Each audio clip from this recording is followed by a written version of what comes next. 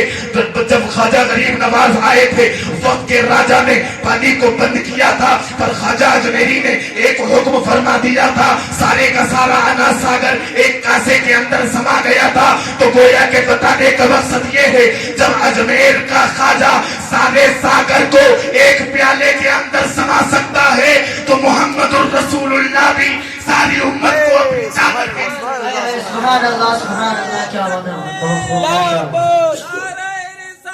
یا رسول اللہ زندہ باد۔ سبحان اللہ سبحان اللہ۔ دنیا میں جینا ہے، مصطفیٰ جان رحمت صلی اللہ علیہ وسلم نے ارشاد فرما دیا ہے، عالم بن کر کے جیو، اگر عالم بن کر کے جیو گے تو کامیابی مل سکتی ہے۔ خالق کائنات کی بارگاہ میں دعا ہے، مولا کائنات میرے کہنے میں جو بھی اغلاط سرزد ہو گئی ہوں، پروردگار عالم ان کو معاف فرمائے، ہم سب کو آقا کریم علیہ الصلوۃ والتسلیم کا سچا اور پکا فدائی بنائے۔ وما علینا الا البلاغ۔ السلام علیکم ورحمۃ اللہ۔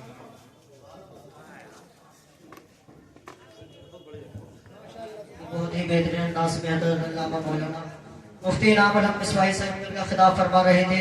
اب میں دعوت سخنگا خطیب ذیشان مقرر شعلہ بار حضرت علامہ مولانا مفتی ساجد حسین صاحب قبلہ کو کہ وہ اسٹیج پر آئیں اور ہم سامعین کے قلوب کو منور و مجلہ فرمائیں۔ حضرت کے آنے سے قبل اتنا ہی کہوں گا کہ دل کا دیا جلا کر ہواؤں میں رکھ دیا، دل کا دیا جلا کر ہواؤں میں رکھ دیا، اور ایک چاند نفرتوں کے اندھیروں میں رکھ دیا۔ دل کا دیا جلا کر ہواؤں میں رکھ دیا، اور ایک چاند نفرتوں کے اندھیروں میں رکھ دیا۔ اور دل جیتنا کسی کا بڑے فن کی بات ہے، دل جیتنا کسی کا بڑے فن کی بات ہے، یہ فن خدا نے تیری اداؤں میں رکھ دیا۔ اے سبحان اللہ۔